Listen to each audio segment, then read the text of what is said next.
Hi everyone, I'm Allie Graves. I'm Miss Texas Outstanding Teen 2019. I'm here using technology to its fullest potential. I'm really excited about it. Everybody knows now about the coronavirus, and I don't want that to be an excuse to not share my story, for us to not connect, and for you to not be able to hear what God has done in my life and everything within the sorts. April is Child Abuse Prevention Month. It is coming up quickly. With the pandemic, this is keeping children with their families. And 95% of children who are abused, the abuser is a family member. And so this is something that we really need to remind ourselves about. This is a real issue. It is an epidemic for a reason. And so I just hope that this story will impact you. And so let's go ahead and get into it. So I was born in Galveston, Texas on January 30th, 2002. My birth mother could not care for me, so she left me at the hospital. My biological father was addicted to drugs. He was known for basically everything under the sun. He is a very well-known criminal at this time, and so he also could not care for me. But on my 3-month birthday, he left me at a church in Texarkana. He drove all the way up from Galveston to Texarkana. He left me at a local church in Texarkana, and he never came back to get me. April Graves was the lady that I was left with at the church. We celebrated vacations, holidays, my first birthday, and everyday milestones. I knew that I was safe, I was secure, and that I was adored. Remember this date, it's very, very important. June 28th. Years maybe don't matter that much, but remember June 28th. June 28th, 2003, when I was only 17 months old, this security with this family, the Graves family, came to a screeching halt. A circuit judge who didn't really understand my situation, maybe even didn't look into it, and if he would have, he would have made different decisions. He placed me back with my biological father's family, who had a criminal record and was not the best people for any child. In this circumstance, I entered into a life, 4 years exactly, of constant abuse and neglect from this family on almost a daily basis. It was a life that no child should ever have to live or have to think about. Love was completely absent from my life for exactly 4 years. I was an insecure, dirty, scared little girl who was desperately needing to be rescued. But now for the rest of the story. Exactly 4 years later, June 28th, 2007, I was removed from this devastating situation. I was taken to the Children's Advocacy Center for a forensic interview where I was given a teddy bear and a blanket, which this is something that happens to every single child who has gone through this system. And there is reason for that. These simple items bring so much hope and so much comfort. It's an emotional release when you're able to, something that actually reduces anxiety is actually hugging another person. And so it's the same thing with this little teddy bear or this blanket. And so it's given again to every single child. And it gave me so much hope personally on that day when I had nothing but the clothes that I was wearing, and then given this, it was mine. But I was immediately placed into foster care right after that interview. The Graves family found out, and they immediately began to pray and diligently work to have me placed back in their home. And something that still is so wild to me is they had 3 boys that were their, biological, and they still chose me, despite what other people were saying that they may have relied on for advice. They just knew the stereotypes of kids who are in foster care. They're gonna mess up your family. They're gonna, they only saw these negative, false accusations, and yet they pursued me. And so, but my first visit with them is the first truly happy moment I remember of my childhood. I remember we were in a room at CPS, and it was called the Rainbow Room. And I remember having my nails done, and my foster mom got me in this pretty dress, and we took pictures. It was awesome. They showed me pictures from my first Christmas. So from that 17-month period that I spent with them, Miss April Graves took pictures, and so we were reminiscing on this time. and the first birthday, the family vacation at the beach. And as we were connecting again, that warm feeling of being loved kind of came back. And I knew at that moment that they were my family because they pursued me, like I said, and they loved me, and I knew that. And this was the day that my happily ever after began. We like to say that. Just before I started kindergarten, I moved back in with the Graves family, and I learned what it meant to be loved, secure, and adored. I was safe, and I knew that my new family would do everything and anything to make sure that I knew that I was safe and that no one was ever going to hurt me again.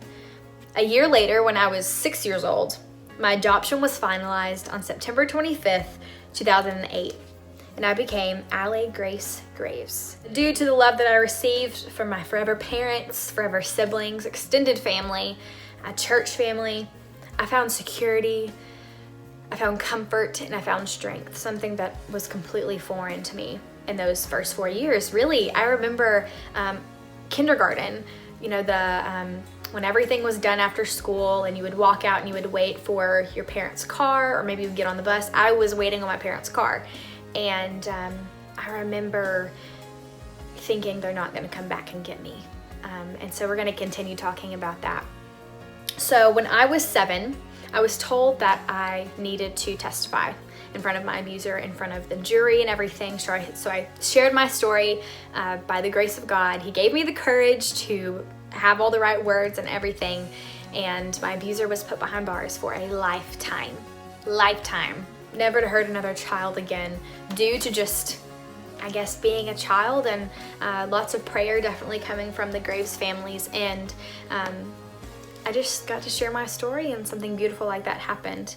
But no one knew what was happening to me for those 4 years. And I lived in horror. There's no other way to describe it.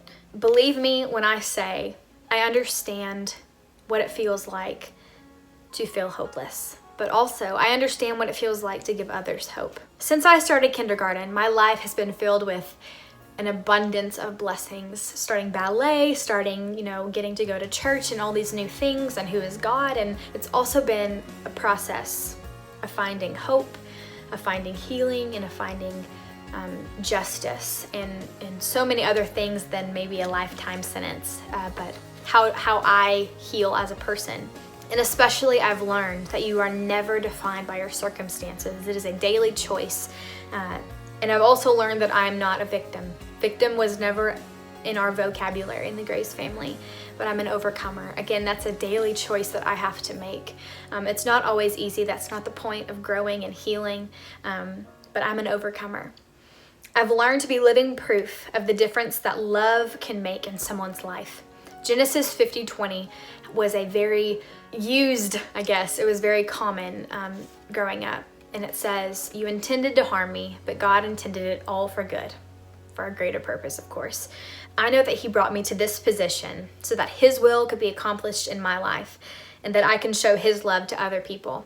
Another one of my favorite scriptures is 1 Peter 4:10. If you've met anybody in the Miss America organization, anything like that, you see their signature cards. It has their face on it and things like that. No matter how busy I was, I always put 1 Peter 4:10 on the back. And this is what it says: "Each of you should use whatever gift you have received to serve others as faithful stewards of God's grace." And one of the gifts that God has given me, I truly believe this, when I'm doubting everything else, I know that God has given me a voice. Whether that's leading worship, I love to sing, I'm a vocalist, or speaking, like I happen to be doing right now. I know that God can use my past, my present, even my future to show the difference that His love can make in anyone's life. And today, I'm a very strong, secure, I know that I'm loved, outgoing 18-year-old girl. I'm a senior at Texas High. It is coming up fast, and I can't believe it. I was in kindergarten when my oldest brother was a senior. Is that not weird? Is that not beyond me? Besides the point, I am on drill team. We're called the Texas High Steppers. I'm a senior lieutenant. This is my second year being an officer. It's been a huge, huge blessing. And for the past 4 years I've competed in the Miss America organization through the Miss Texas organization as Miss Prestonwood Polo Club, Miss Texarkana's Outstanding Teen, Miss North Texas Outstanding Teen, Miss Lone Star's Outstanding Teen. And then this year was state, so that was really, really awesome. And then Tiger Vision, Rosebuds, National Honor Society, clubs like that. So there's a reason why I said remember the date in the very beginning of me telling this story. I hope you remember. Gonna act like 3, 2, 1, what is it? Got it, nice one. June 28th. By God's divine plan, the most awesome thing happened on June 28th of this past summer. I stood before a packed stage in Richardson, Texas, and I was crowned Miss Texas Outstanding Teen 2019. The main reason why I compete is so that I can use this platform to share my story and raise awareness of the huge, ridiculously huge epidemic of child abuse and the need for foster parents and adoptive families, because you're not just signing papers, you are proving to a child that they are worth being cared for. Through the Miss Texas organization, the past 4 years, I have $15,000 in scholarship money. It's been really, really awesome, but what's most important is that I've been able to speak to so many different people. That's the main reason why the crown is important, because when you see somebody walking in with a crown, you're gonna notice it, right? And so that's kind of been my voice. And so I've spoken in Austin to the child welfare system, CASA, I've been to the governor's mansion in Arkansas, lots of other different places. Fields of Faith was just a couple years ago, but my biggest blessing in life, again, is showing others, no matter their circumstances, 3 different things: that God is faithful, His grace is enough, and His plan is perfect. And I've had to remember that through every single day of my life. I spend a lot of my time working alongside organizations that pour into the lives of children in foster care, like CASA, The Call, which is in Arkansas. Definitely check that out. It's really, really awesome. And For the Sake of One. Each year I hold a blanket and teddy bear drive, collecting new bears and new blankets to donate to children who are undergoing forensic interviews, like I talked about earlier. I still have mine. So this is something that we've definitely spread out throughout the state, and Lubbock and Austin and Dallas has obviously been a hot spot. But I hope that you will join me. It's very, very simple. It's not expensive at all. But during this time, we can definitely see an influx of children who are going through this. And so we have no idea, are they gonna need more? I always love sharing this story.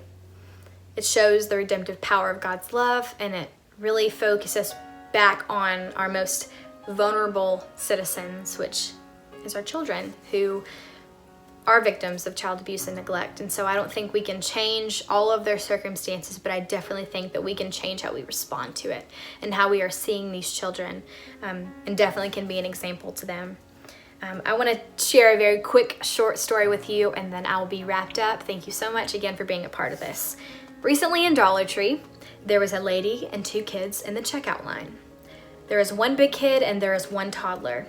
The older child had a pack of glow sticks, and the baby was screaming for them, so the mom opened the pack up and gave him one immediately, and it stopped his tears.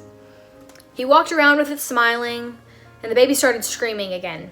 Just as the mom was about to fuss at the older child, he bent the glow stick and handed it back to the baby. As they walked outside, the baby noticed that the stick was now glowing. The older brother explained it to him. I had to break it so that you could get the full effect from it. I'll say it one more time. He said to the baby, I had to break it so that you could get the full effect from it. It's the same way with all of us. Sometimes we have to be broken before we can truly know, understand why God created us, or why am I going through this? Why am I going through this? Sometimes you have to go through it, whatever it may be, to understand what your purpose is in this world. I think that's something that every single human truly longs to know and thinks about every single day. That little baby was super happy swinging around that unbroken glow stick because he didn't understand what it was created to do, which was glow. And there's going to be some people who will be content with just being, but some of us, God has chosen to be broken. We have to get sick. It can be that we have to go through abuse, go through a divorce, lose a job, lose a spouse, parent, best friend, a child. Whatever your moment of desperation may be, God is breaking us. But when the breaking is done, then we will be able to see the reason for which we were created. And that's where the peace comes in. I wasn't broken just to lay helpless on the floor. I was broken for a reason, and I'm so thankful because I wouldn't be able to share the story with you, have the perspective on life and relationships and love if I didn't go through that. You know, it's so awesome. Whether you choose to make monetary donations to organizations like CASA, if you volunteer, I know you have to be at least 21 to volunteer or shadow, be an advocate for the voiceless, meet the physical needs of children, become a foster parent, adopt a child, or anything else. So they may seem like huge steps. One step at a time is how we're going to get through this. Please join me in not just changing how this epidemic is affecting and impacting children, but showing your communities, showing your cities, wherever you may be, what love can do in people's lives, no matter where they come from.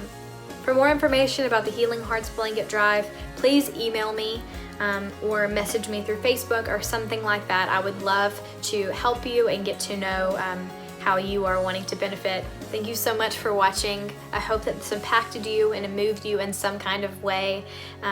Thank you so much for watching. Bye, y'all.